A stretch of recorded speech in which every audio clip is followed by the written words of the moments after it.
Well, my friends, welcome to this week's episode of Humans on a Mission. I have another amazing guest with me today who is very near and dear to my heart. Her name is Asha D. Ramakrishna. She's a #1 best-selling author of the book, The Priestess Code, Awakening the Modern Woman, where feminine principles are revealed for a more organic and harmonious approach to life. She has a background in microbiology, molecular, sorry, not the other one, molecular biology and business development.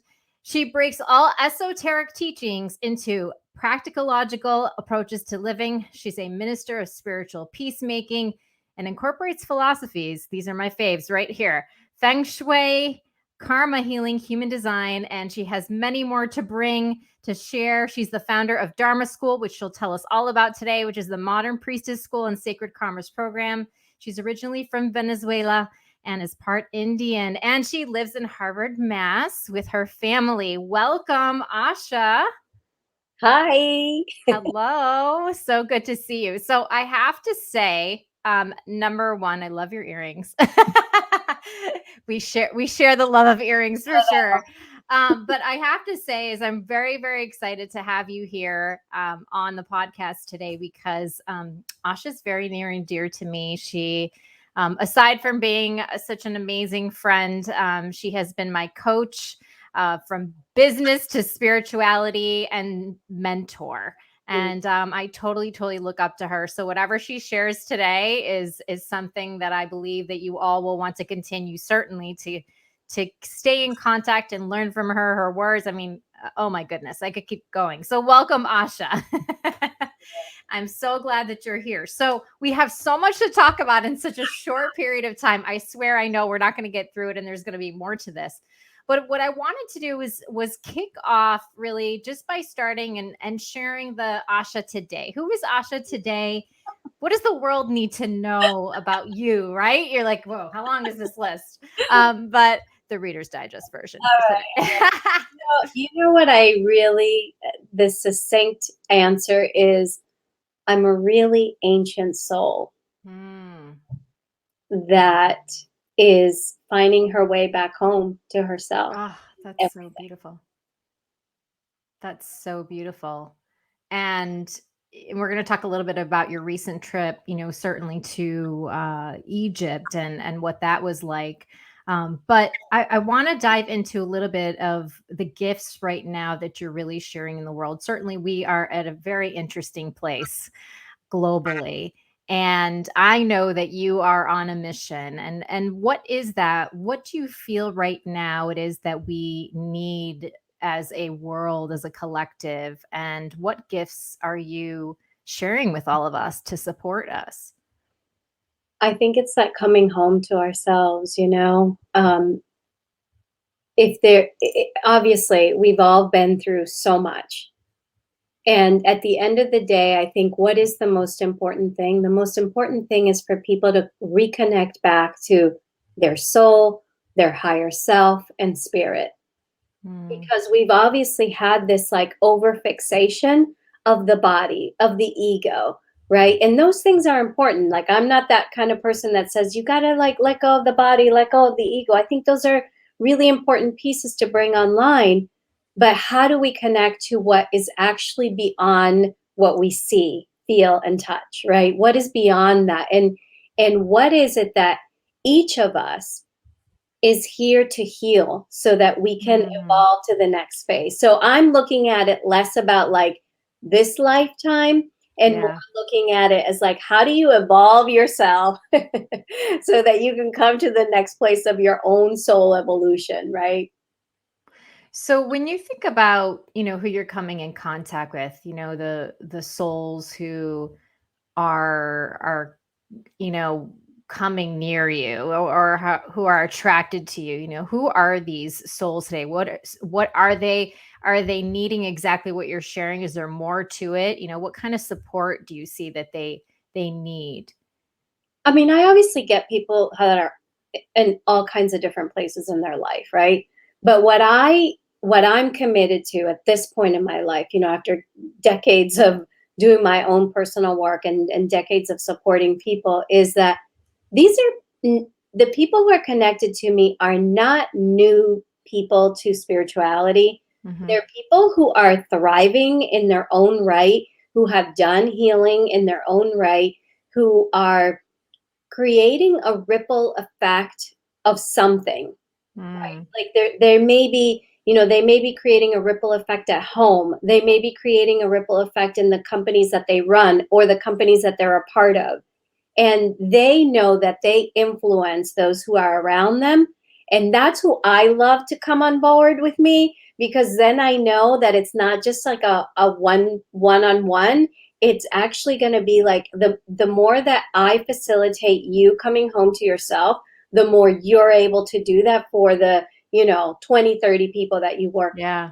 at a time. Like that's what I'm really jazzed up about, right? And that's why like Yeah. pilgrimages for me is like, oh no, bring the people who are leaders. Yeah. Leaders come so that you can do your own. It's like I don't, I'm beyond, or I'm past the like, let me spoon feed you. It's more of like, let me show you what's already in you, and I'm Yeah. here to kind of curate the experience for you.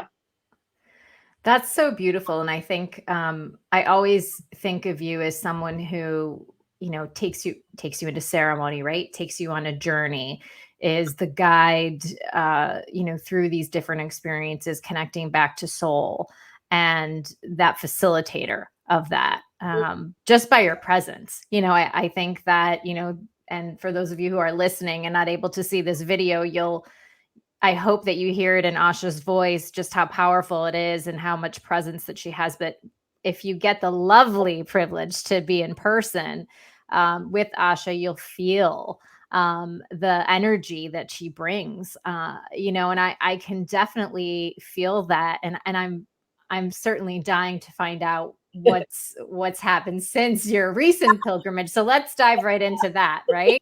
Because as I was looking at photos, I was like, this is oh my Lord, Oh my there's a gosh. lot. So tell us all about it. First of all, what drew you in the middle of certainly a time when travel isn't necessarily, highly encouraged, Yeah. to go towards, this place. And what did you discover? Okay.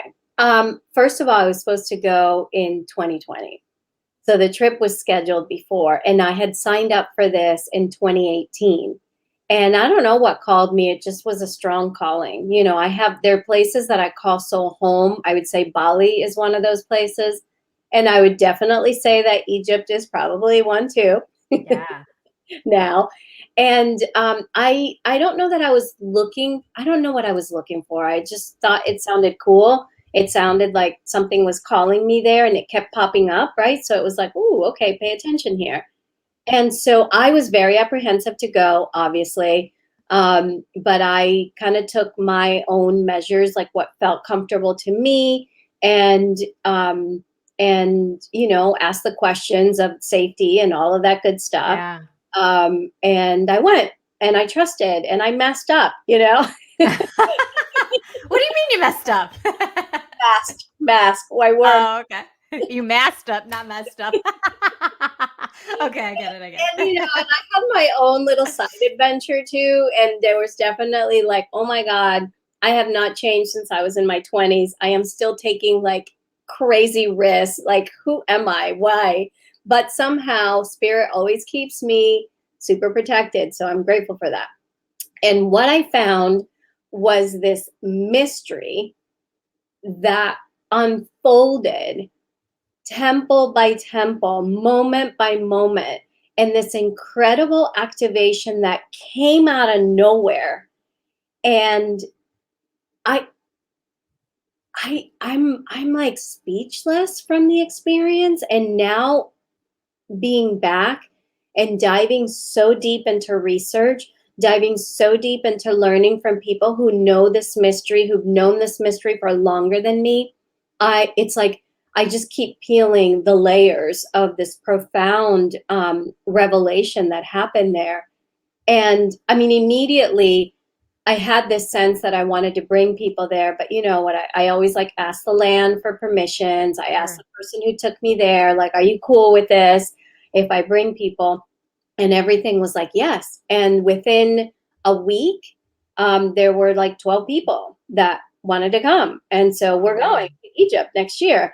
And I'm telling you, the layers I'm doing even deeper preparation so that I can support people through if they experience a fraction of what I experienced, I want to be there to support people through it. Because the way, well, it's all crazy. Like the person who was taking us there didn't even show up. Because, wow. like freaking 2021, like who knows what's going to happen, right? Yeah. So I was walking myself through it all. We had an amazing guide, and I'm going to be working with the same guide who's very like connected, spiritual, but like he's very mysterious Scorpio, so it's hard to get things out of him. So I'm like, I must do the research so that I can get all the information out. So when you talk about this mystery or what you experienced, can you give us a little bit of some insight or just what it felt like for you? Or Okay. So when you look at surface level, Egypt is very much about the myth of Osiris, Isis, Set, Nephthys, and Horus, and very much it's reflective of the myth of the Christ. You see this myth told through like every religion, like this, you watch The Lion King and you will see that that's a myth. That's the same exact myth. To kind of condense it all down, the myth is between the ego and the higher self, right? The battle, right? Okay. The battle of the ego and the higher self. And the moment in which the heroine or the hero chooses, what are they going to be in attachment to? Like, think of the Lion King, right? Like he's having like his grand old time, dancing around. And then he realizes, no, I'm here to serve a purpose. And the purpose that I'm here to serve cannot be me just having a good old time. Ego, right? The body. I'm here to be of service to like my people, the higher self, spirit. And that is basically like the myth that's encompassed in Egypt. And each temple walks you through beyond just the energy centers, which we call in Vedic philosophy the chakras. It walks you through each of the chakras or each of the energy centers. It walks you through the elements. It walks you through specific teachings that are available there. And honestly, you don't even have to try that hard. Because in Egypt, the thing that I was not prepared for was that in Egypt, you can't, like, not like Bali, where you can, like, do your ritual and sit and meditate, and they're just like, oh my God, yay, they get it. In Egypt, there are strict rules because of the religion. There are strict rules not to do pagan rituals, not to do anything related to anything related to ritual. So you can't.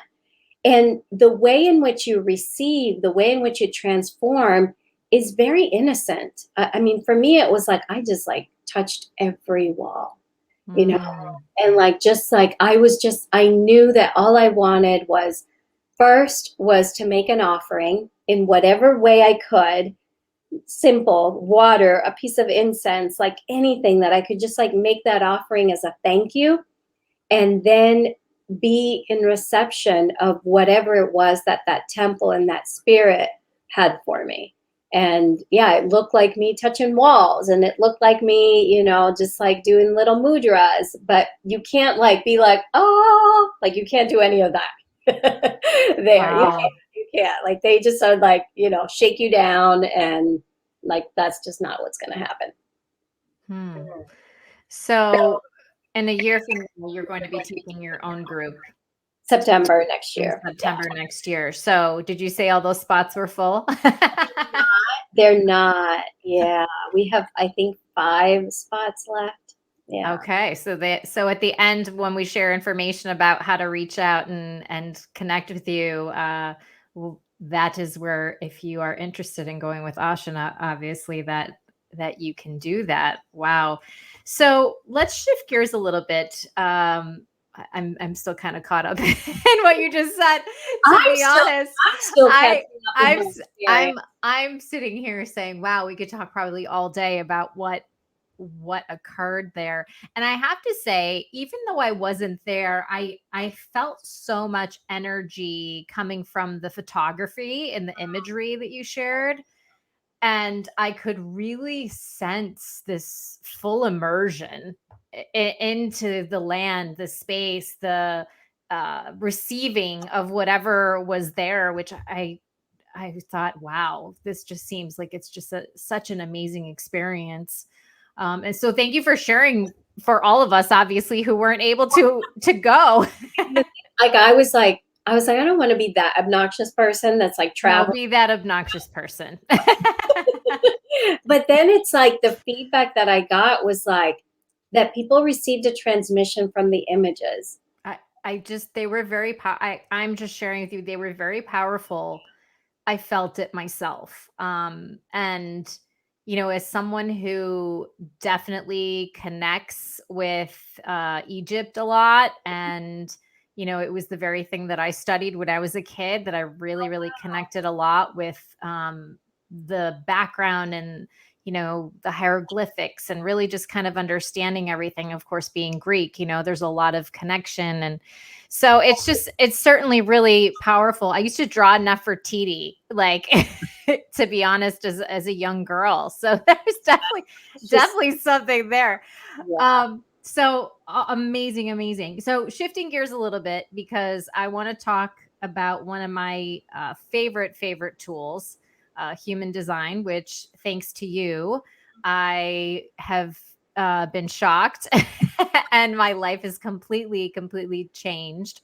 So for those who are listening, can you share a little bit about what human design is and its power? And I know, again, we have very short time. You're like, Connie, I can't do this in like 1 minute, but just the power of human design. You're a manifesting generator. So sharing a little bit about you and what that means.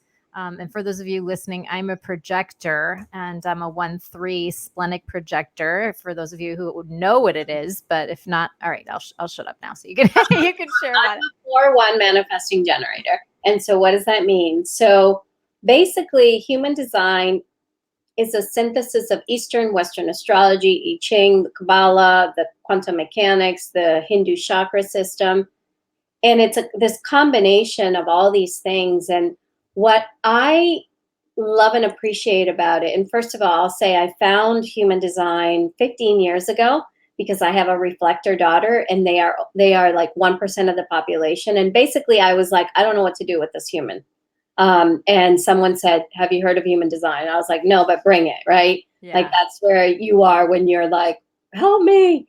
And what I love about it is that how much it helps us with decision making, helps us understand our sensitivities, and helps us to really see what our gifts are, so that we move away from this like strengths and weaknesses, and more of like, no, actually, like, who are you? Who are you? And how can you yourself, as you're looking at your chart, as you're experiencing your chart, as you practice your chart, how do you embody yourself in a deeper level, and kind of begin to let go and heal from the conditioning of your family, your environment, our culture, the world, your own, like the stuff that you've put in your head, the ego stuff that you say the ego. yeah, the ego, the body, like all those things are at play, right?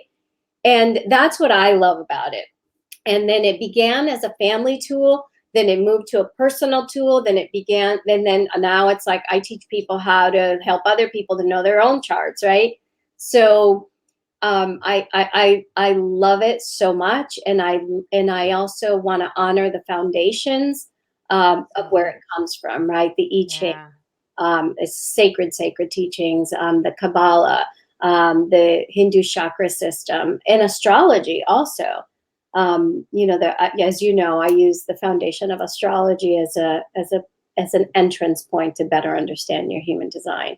And there are 5 different types. There are manifestors, projectors, as you, manifesting generators, and reflectors. Did I miss any?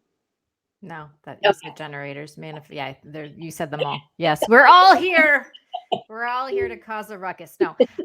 But I I have to thank you, because if it wasn't for you, I think I would have continued to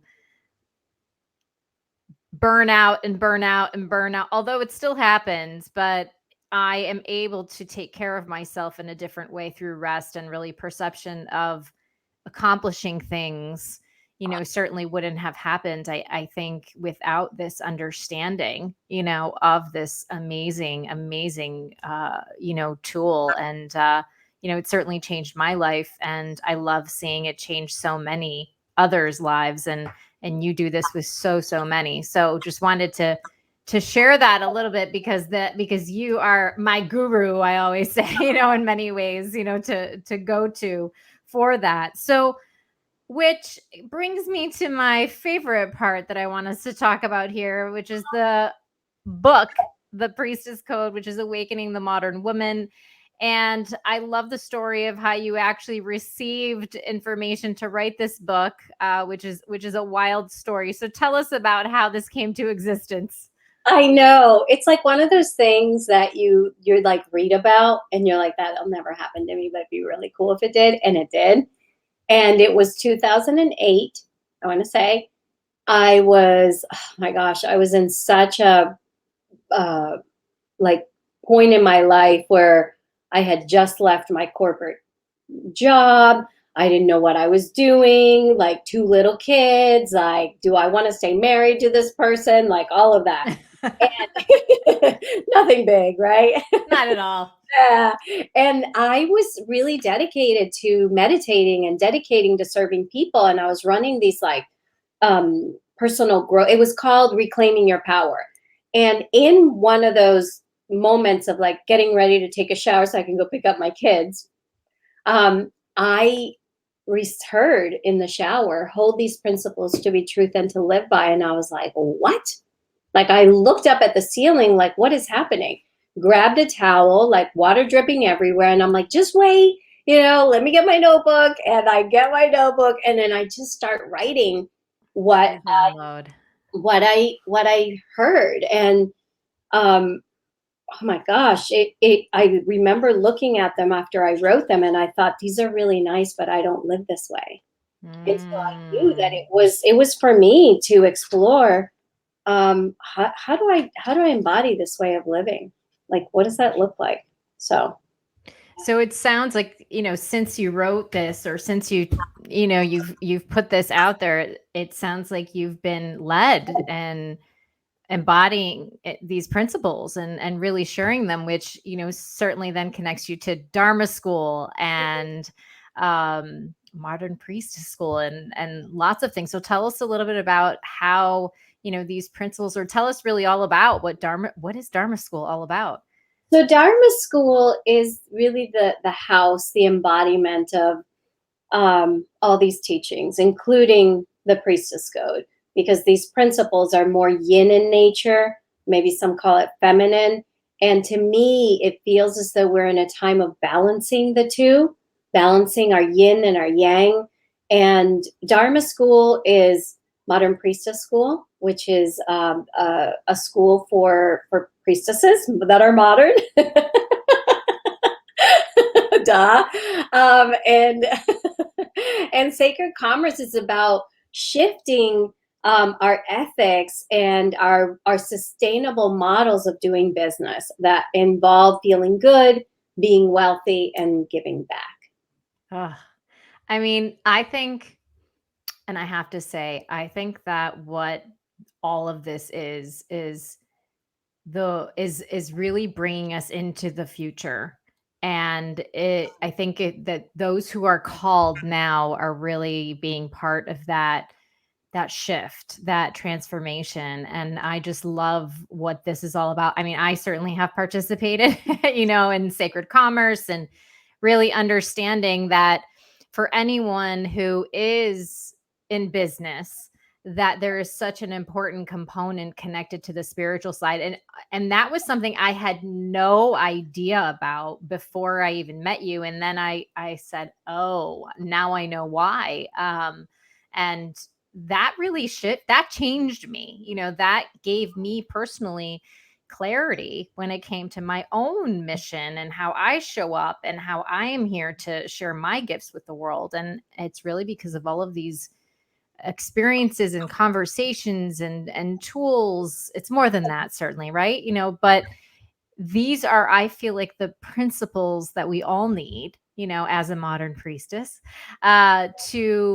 to really connect back to soul, right? To connect back to who we are and what we're here to do. So when you see yourself, Asha, in terms of your next steps, right?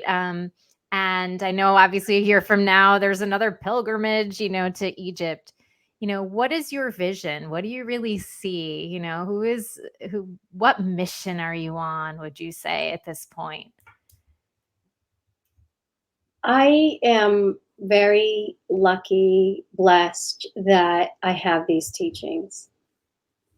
And I also know that each individual person has their own teachings, their own soul curriculum.